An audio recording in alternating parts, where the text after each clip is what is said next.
Hi hello നമസ്തേ നമസ്കാരം.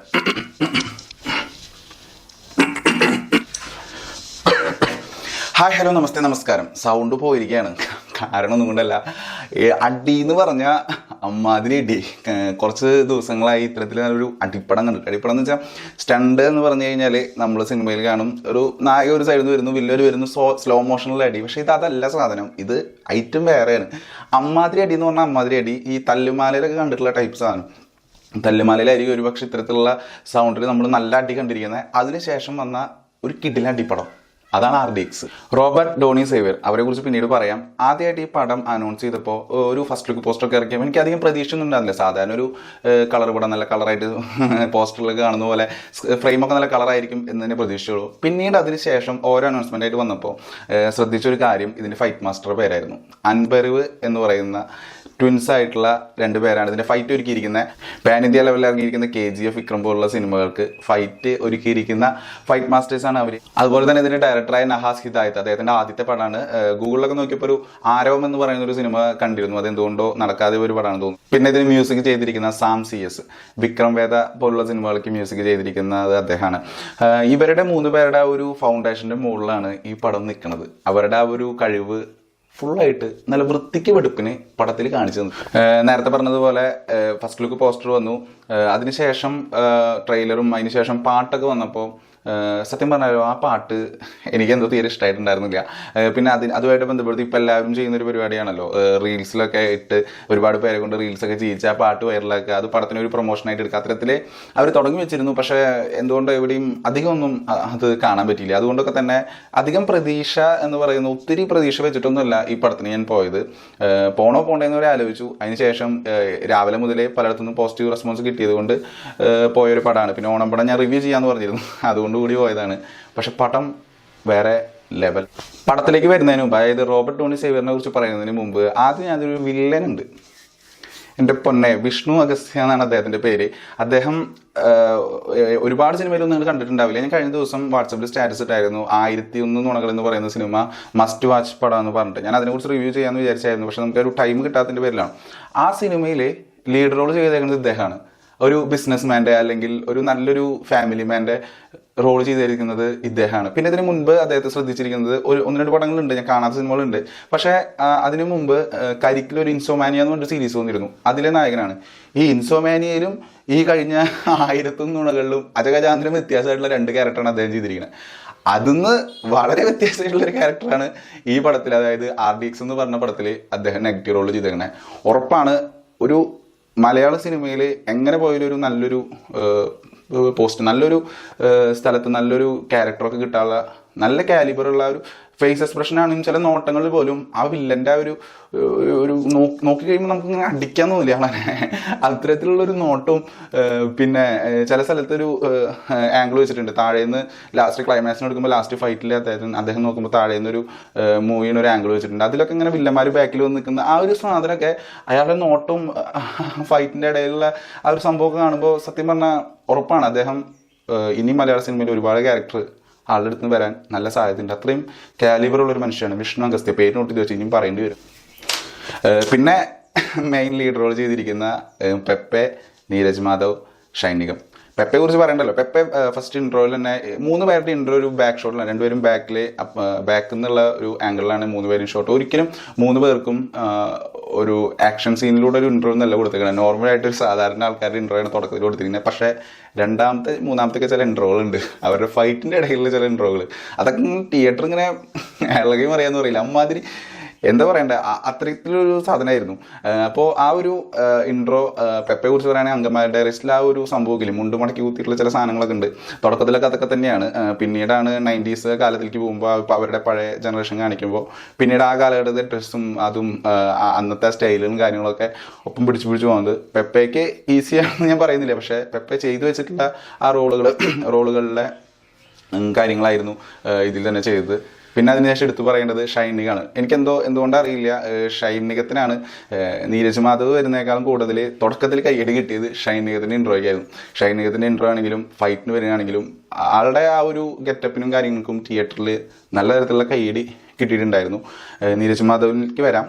ഷൈനികത്തിന് പിന്നീട് കൊടുത്തിരിക്കുന്നത് ലവ് ട്രാക്കും പിന്നെ തുടക്കത്തിൽ അവരുടെ കുറച്ച് പ്രേമവും കാര്യങ്ങളൊക്കെ കാണിക്കുന്നുണ്ട്. അത് സംഭവം ഒക്കെയാണ്, പടത്തിന് ആ ഒരു ആവശ്യമായിട്ടുള്ള കാര്യം തന്നെയാണ്. പിന്നെ ആ ഒരു യൂത്തിനെ പിടിച്ചിരുത്താനും കുറച്ച് പാട്ടുകളൊക്കെ ആഡ് ചെയ്യാനും കാര്യങ്ങളൊക്കെ വേണ്ടിയിട്ടുള്ളതാണ്. കഥയിലെ മെയിൻ ഇമ്പോർട്ടൻ്റ് ആയിട്ടുള്ളൊരു കാര്യം ആ പ്രേമം തന്നെയാണ്. പിന്നീടാണ് നമ്മുടെ നീരജ് മാധവ് വരുന്നത്. നമ്മളിപ്പോൾ ഈ പടം റിലീസ് ആവുന്നതിന് മുമ്പായിട്ട് കുറച്ച് പ്രൊമോഷൻ കാര്യങ്ങളൊക്കെ ചെയ്യുന്നതിനിടയ്ക്ക് നീരജ് മാധവിനെതിരെ കുറച്ച് ട്രോളും കാര്യങ്ങളൊക്കെ വന്നു. അതുകൊണ്ടോ എന്തോന്ന് അറിയില്ല, തുടക്കത്തിലെ ആളുടെ ഇൻട്രോയ്ക്ക് അധികം കയ്യടിയും ആൾക്കാരുടെ ആ ഒരു റെസ്പോൺസ് കണ്ടില്ല. പക്ഷേ അവസാനം ആകുമ്പോഴേക്കും ആളങ്ങോട്ട് മാറും. സത്യം പറഞ്ഞാൽ ആ നഞ്ചക്കൊക്കെ കയ്യിൽ കിട്ടിക്കഴിഞ്ഞാണ്ടല്ലോ ആൾ പിന്നെ എന്താ കാട്ടിക്കൂട്ടും നമുക്കെന്നെ പറയാൻ പറ്റില്ല. അമ്മാതിരി ആയിട്ടാണ് ആൾ കാണിച്ചു വെച്ചിരിക്കുന്നത്. അതുകൊണ്ട് തന്നെ ക്ലൈമാക്സിലൊക്കെ അടിക്കുമ്പോൾ ആ നഞ്ചക്ക് പിടിച്ചിട്ട് വെറുതെ അല്ല കേട്ടോ, വെറുതെ ഒരു ആക്ഷനും കട്ടിനിടയിൽ വെറുതെ നഞ്ചക്ക് ഇങ്ങനെ വീശുന്നതല്ല. നല്ല രീതിയിൽ പണിയെടുത്തിട്ടുണ്ട്, നല്ല രീതിയിൽ പ്രാക്ടീസ് ചെയ്തിട്ടുണ്ട്. എന്തോ കുറേ നാളുകൾ എടുത്തിട്ടുണ്ടായിരിക്കും ഉറപ്പാണ്. ഞാനതിൻ്റെ ബാക്ക്ഗ്രൗണ്ട് ഒന്നും നോക്കിയിട്ടില്ല ഗൂഗിളിൽ. പക്ഷേ ഷുവറാണ് നല്ല രീതിയിൽ പണിയെടുത്ത് പഠിച്ചിട്ടാണ് ആ സാധനം അങ്ങനെ ചെയ്യുന്നത്. അത് ബാബു ആൻ്റണി ഒരു ഇൻ്റർവ്യൂവിൽ വന്നിട്ട് ഇത് കാണിച്ചു തന്നിട്ടുണ്ട്. ഇത് അത്ര എളുപ്പമുള്ള പണിയില്ലാന്ന്. എനിക്കും ഒന്നും പറ്റാത്ത പണിയായതുകൊണ്ട് അത് ഒരാൾ ചെയ്യണ് കാണുമ്പോൾ സത്യം പറയാലോ നല്ല പണിയെടുത്തിട്ടാണ്, നല്ല ഡെഡിക്കേഷൻ കൊണ്ട് തന്നെയാണ് ആ സാധനം പഠിച്ചെടുത്തിരിക്കുന്നത് ഉറപ്പാണ്. അത് കണ്ടിന്യൂസ് ഷോട്ടിൽ കണ്ടിന്യൂസ് ആയിട്ട് ആൾ ചെയ്യുന്നത് കാണിക്കുന്നുണ്ട്. പിന്നെ ലാസ്റ്റ് ക്ലൈമാക്സ് ഫൈറ്റ് അത് കഴിഞ്ഞിട്ട് പടത്തിൻ്റെ ടൈലിലും അവരത് നീരജ് മാധവ് അത് ചെയ്യുന്നത് കാണിക്കുന്നുണ്ട്. അതൊക്കെ കണ്ടാൽ മനസ്സിലാക്കാവുന്നുള്ളൂ. വെറുതെ ഒരു ആക്ഷൻ കട്ടിനിടയിൽ വെറുതെ ഡ്യൂപ്പിട്ടിട്ട് ചെയ്യുന്നതൊന്നല്ല. അത് നല്ല പണിയെടുത്തിട്ട് തന്നെയാണ് ആളെ സാധനം ചെയ്ത് വെച്ചിരിക്കുന്നത്.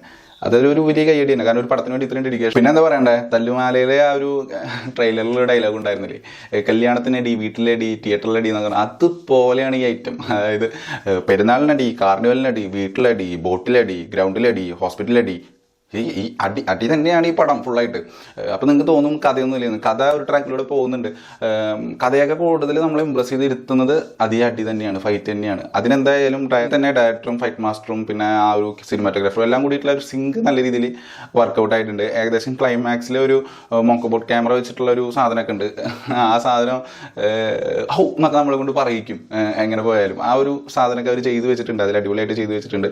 പിന്നെ ബോക്സിംഗ് ആണെങ്കിലും കരാട്ടെ ആണെങ്കിലും കുൺഫുൻ്റെ ചില സാധനങ്ങളൊക്കെ ആണെങ്കിലും ഈ മാർഷൽ ആർട്സ് ഒക്കെ ആയിട്ട് ഇവർ 3 പേരും ചെയ്യുന്നത് കാണുമ്പോൾ വെറുതെ അങ്ങനെ വന്ന് ഇവരെ ഇടിച്ച് ഇതാക്കുന്നതല്ല. അതിന് വേണ്ടിയിട്ട് നല്ല പിന്നിൽ നല്ലോണം പണിയെടുത്തിട്ടുണ്ട് എന്ന് മനസ്സിലാകുന്ന രീതിയിലുള്ള ഫൈറ്റ് തന്നെയാണ് ഫുള്ള്. പിന്നെ പറയാനുള്ളത് ബോട്ടിലൊരു ഫൈറ്റ് സീൻ ഉണ്ട്. അതൊരു വെറൈറ്റി ആയിട്ടാണ്. വെറൈറ്റി എന്നൊക്കെ പറയില്ലേ, ഈ വെടിക്കെട്ടിൻ്റെ ഇടയിൽ ചില വെറൈറ്റി അമുട്ടുകൾ കൂട്ടില്ലേ, അതുപോലത്തെ ഒരു സാധനമാണ് ബോട്ടിലത്തെ ഒരു ഫൈറ്റ് സീൻ. അതൊരു ഉഗ്രഹ സാധനം തന്നെയാണ്. പിന്നെ എന്താ പറയണ്ടേ, പിന്നെ പറയാനുള്ളൊരു കാര്യം, ക്ലൈമാക്സിലൊരു ഐറ്റം ഉണ്ട്.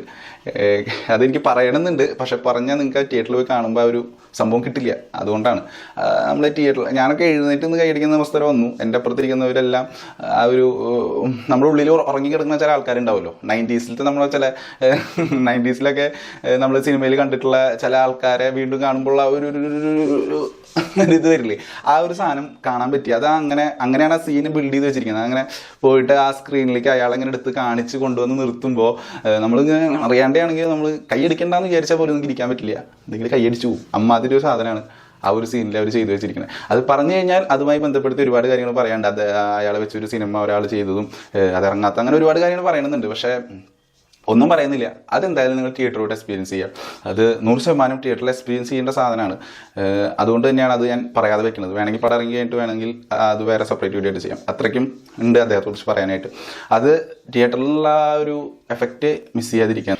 പിന്നെ പറയുകയാണെങ്കിൽ story, screenplay, dialogue. Story എന്ന് പറയുന്നത് വളരെ ചെറിയൊരൊറ്റ സിംഗിൾ ലൈനിൽ പറയുന്ന ഒരു ചെറിയൊരു കഥയാണ്. പക്ഷേ അതിൽ ഒരിക്കലും ചെയ്യുന്ന സ്ക്രീൻ പ്ലേ, അത് കഥ ഇങ്ങനെ പോയി തുടക്കത്തിൽ കുറച്ച് ഞാൻ നേരത്തെ പറഞ്ഞു പ്രേമം കാര്യങ്ങളൊക്കെ കാണിക്കുന്നുണ്ട്. അത് ഓക്കെ, അതിന് ഓക്കെയാണ്. അതുമായിട്ട് റിലേറ്റഡ് ആയിട്ട് കുറച്ച് കോമഡി കാര്യങ്ങളൊക്കെ ഉണ്ട്. പിന്നീട് സ്റ്റോറി പോയി ഇങ്ങനെ കഥയിൽ ബിൽഡ് ചെയ്ത് വരണമല്ലോ, അതിന് പറ്റിയ ഡയലോഗ്സാണ് അതിലൊരുക്കിയിരിക്കുന്നത്. അത് പറയാൻ കാരണം നമ്മളിപ്പോൾ പൂരത്തിനാണെങ്കിൽ പെരുന്നാൾക്ക് പോയ ഒരു അടി ഇപ്പോൾ പൊട്ടും എന്ന് പറഞ്ഞ് നിൽക്കണ ഒരു സംഭവം ഉണ്ടല്ലോ. സംസാരിച്ച് രണ്ടുപേരും ഇങ്ങനെ മൂർച്ഛിച്ച് നിൽക്കണ സമയമുണ്ടല്ലോ.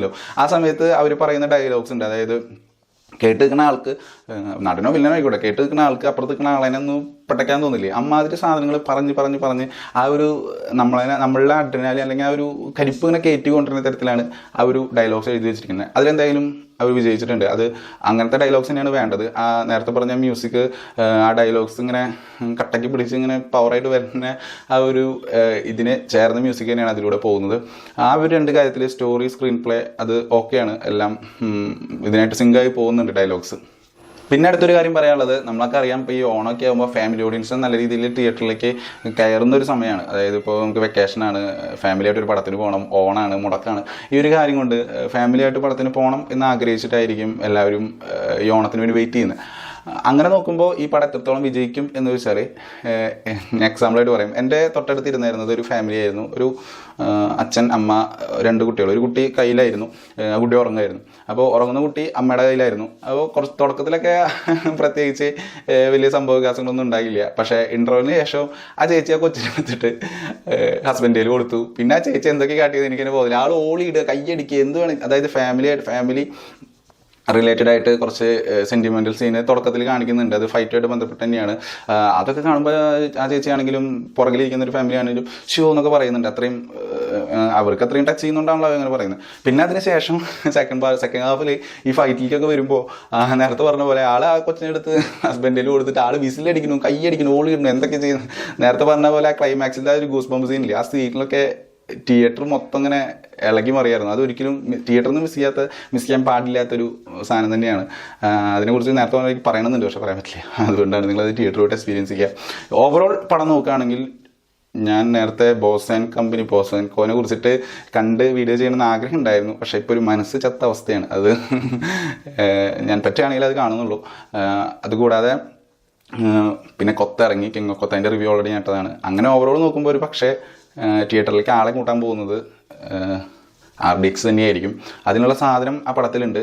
പിന്നെ ഈ ചാനലിൽ പറയുന്ന കാര്യങ്ങൾ എൻ്റെ പേഴ്സണൽ ഒപ്പീനിയനാണ്. നിങ്ങൾക്കത് എത്രത്തോളം ആക്സെപ്റ്റ് ചെയ്യാൻ പറ്റും. ഒരു പക്ഷേ നിങ്ങളൊരു ഫാമിലി പടം കാണാനാണ് പോകുന്നത്, അല്ലെങ്കിൽ ഫാമിലിയായിട്ട് ചിരിച്ച് പറയാൻ കോമഡി പടമാണ് കാണാൻ പോകുന്നത്, അങ്ങനെയൊക്കെ നോക്കിയിട്ട് ഇതിലും ഈ സാധനങ്ങൾ ചേരുവകളെല്ലാം ചേർത്തിട്ട് തന്നെയാണ് പടം ഉണ്ടാക്കിയിരിക്കുന്നത്. ചിരിക്കാനുള്ള വകയില്ലാണ്ട് എല്ലാം നോക്കിയിട്ടാണ്, എൻ്റെ ഒപ്പീനിയനാണ് ഞാൻ പറയുന്നത്. അത് നിങ്ങൾക്ക് എത്രത്തോളം ആക്സെപ്റ്റ് ചെയ്യാൻ പറ്റുമെന്നറിയില്ല. നിങ്ങൾ തിയേറ്ററിൽ പോയി പടം കാണുക, കണ്ടിട്ട് നിങ്ങളുടെ അഭിപ്രായങ്ങൾ തീർച്ചയായിട്ടും അറിയിക്കുക. ഇത്തരത്തിലുള്ള റിവ്യൂസ് കേൾക്കാനായിട്ട് ചാനൽ തീർച്ചയായിട്ടും സബ്സ്ക്രൈബ് ചെയ്യാം. അപ്പോൾ ഓണല്ലടി പോയി പടം കാണുക, സൂപ്പർ പടമാണ്. അപ്പോൾ എല്ലാവർക്കും നല്ലൊരു ദിവസം ആശംസിക്കുന്നു. റിവ്യൂ കുറച്ച് ലേറ്റായി എന്നറിയാം. അടുത്ത ദിവസത്തെ റിവ്യൂസ് അപ്പോൾ തന്നെ വരുന്നതായിരിക്കും. നല്ല റിവ്യൂസ് കേൾക്കാനായിട്ട്, നിങ്ങൾക്ക് ഒപ്പീനിയൻ അറിയിക്കാനായിട്ട് കമൻറ്റ് ബോക്സ് ഉപയോഗിക്കുക. ചാനൽ സബ്സ്ക്രൈബ് ചെയ്യുന്ന കാര്യം പരിഗണിക്കുക. അപ്പോൾ വീണ്ടും മറ്റൊരു വീഡിയോയിൽ കാണാം. Tata, see U.